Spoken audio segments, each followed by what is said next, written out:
There's two things in Daniel 7 that I still want you to explain too quickly. These two expressions, the last two expressions in verse 10, the court was seated and the books were open. Those two things, please talk to us about it. Yeah, okay, so Daniel is seeing, he's being allowed to see all this procedure going on. That's right.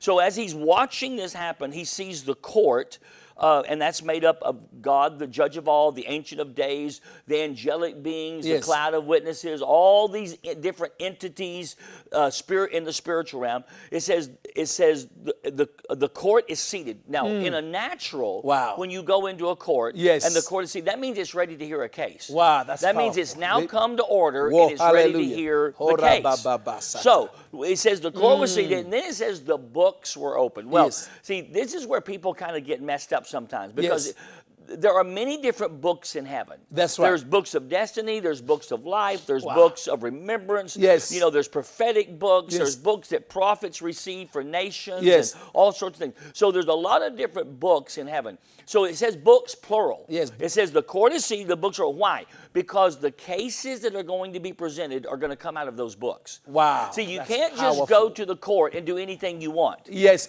You have to present cases out of the books. And this is what that means. Very powerful. You have to have a prophetic discernment of what's in those books. That is so that you can present cases in agreement with the purposes of God.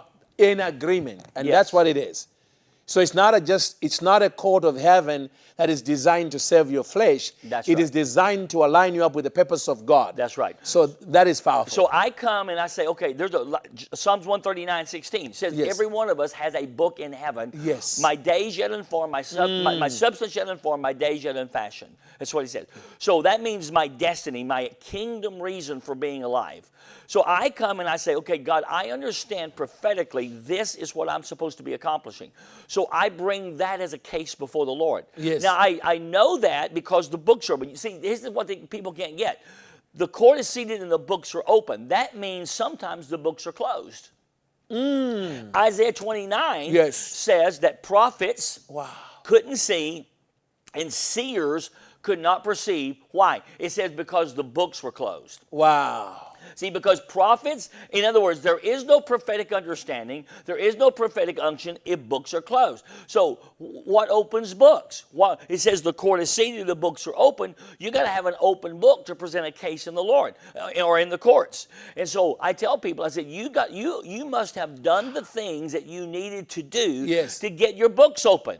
That you can present cases about yourself, about your family. That is Listen, you don't just come into the courts and tell God, oh, God, I need this, I need this, I need... No, you come into the courts and say, God, you called me to this. You made me for this. You made me to preach the gospel. You said to me, you will disciple nations. These are things I've heard. So I bring that, and I brought that before the courts. I say, now, God, let what you have said, let that become reality, because I have had a glimpse, at least, into my book in heaven, because it's open.